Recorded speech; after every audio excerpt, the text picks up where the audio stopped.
Konkurencija ovde je bila onako, bilo je poprilično dobro, bili su neki timovi koji su neočekivano bili malo više plasirani nego što smo nas dvoje mislili.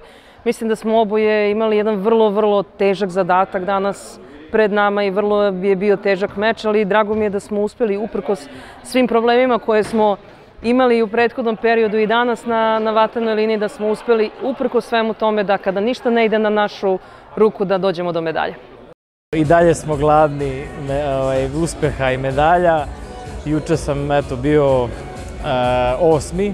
Ušao sam kao 3. i to je jako veliki uspeh. Jako sam zadovoljan kako sam vodio meč.